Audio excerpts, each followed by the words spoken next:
수험생 여러분 안녕하세요. 상크리저스입니다. 수험생분께서 저희 카톡으로 질문 남겨주셔가지고 제가 동선 답변을 드려볼게요. 유자쌤, 국어 문법 한자 비문학 공부하다 미루다가 문학을 올해 1월 1일부터 시작했는데 기출과 동영 모의고사에서 나온 작품까지만 시험 보고 두꺼운 이론서에 기출에서 벗어난 작품은 버리고 가려고 하는데 6월 18일이 시험이고 시간 없으니까 이렇게 하는 게 맞는 방법이겠죠? 저는 생각했을 때 일단 문학 작품 같은 경우는 기본서에 있는 문학 작품은 강사님께서 불필요하게 넣지는 않고 아마 기출에서 중요한 작품 위주로 넣었을 것 같아요. 그렇다고 제가 기본서에 있는 문학 작품 위주로 보라는 건 아니고 이제 문학이 이제 기출도 있고 모의고사도 있잖아요. 근데 저는 이거 좀 나누시면 좋을 것 같아요. 일단 먼저 우리가 문학을 공부하는 취지를 한번 생각해 보면 좋을 것 같아요. 문학이 예를 들어서 뭐 기출에 있는 많은 문학 작품을 공부한다고 할게요. 그러면 그 기출에 있는 작품이 실제 시험에서 똑같이 나올 수 있기 때문에 우리가 공부를 하냐?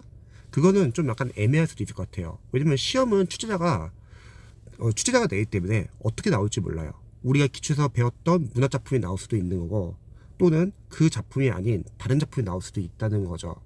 하지만 기출에 있는 문학 작품까지는 저는 생각했을 때 문학을 약간 분석을 해보시면 좋을 것 같아요. 강사님께서도 이제 도와주시겠지만 아무래도 어떠한 작품을 우리가 분석을 할 때는 그 작품의 답의 근거를 찾는 연습도 중요할 거고 그 작품의 포인트 그리고 나중에 해설을 보면서 그 작품에서 알아야 하는 부분 그리고 그 작품을 어떤 접근 방법 이런 걸 한번 기출 작품까지만 철저하게 분석하고 반복해서 연습을 하시면 좋을 것 같습니다. 왜냐면 시험장에 갔을 때 물론 그 작품이 나온다고 하면은 우리가 미리 기출해서 그 문학 작품을 분석을 해놨기 때문에 조금 더 수월하게 풀 수도 있지만 문제는 그 작품이 아닌 다른 작품도 나올 수 있잖아요. 그렇다고 그때 우리가 안 풀어봤기 때문에 틀릴 수는 없잖아요. 그러면 결국은 문학이나 비문학이나 또는 영어 독해나 아마 같은 문제일 것 같은데 우리가 똑같은 지문은 나온다는 가정하에 푸는 연습을 하는 게 아니죠. 일단은 우리가 어떠한 작품을 풀 때는 그 작품에 접근하는 방법 그리고 그 작품의 답의 단서 그리고 왜 오답인지 이런 거를 계속 반복해서 연습을 하는 거예요.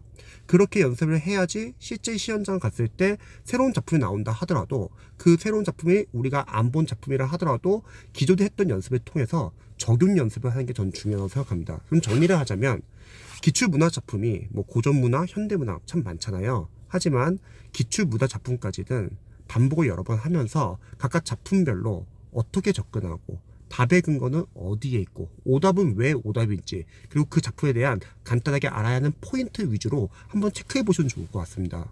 그러면은 그럼 새로운 문제도 푸는 연습해야 되지 않냐, 그거를 모의고사에서 하면 될 것 같습니다.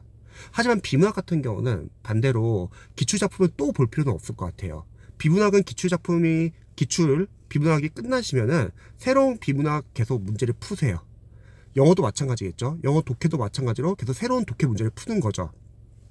하지만 문학 작품까지는 저는 생각했을 때 기출에 있는 작품들이 계속 반복돼서 나오는 경우도 있고 설령 반복돼서 나오지 않는다 하더라도 그 작품에 접근하는 방법, 답의 근거 찾는 연습, 그리고 오답을 피하는 연습 이런 거를 한번 분석하셔가지고 회독을 해주시고 반복을 해주세요. 그리고 나서 문학은 나중에 문제풀이에서 이제 새로운 문제를 푸는 연습을 하되 기출에서 우리가 했던 연습을 이제 새로운 작품 모의고사에서 새로운 작품에서 적용하는 연습을 하시면 좋을 것 같습니다. 그래서 이렇게 방향을 잡고 공부하시면 아마 도움이 되지 않을까 싶습니다.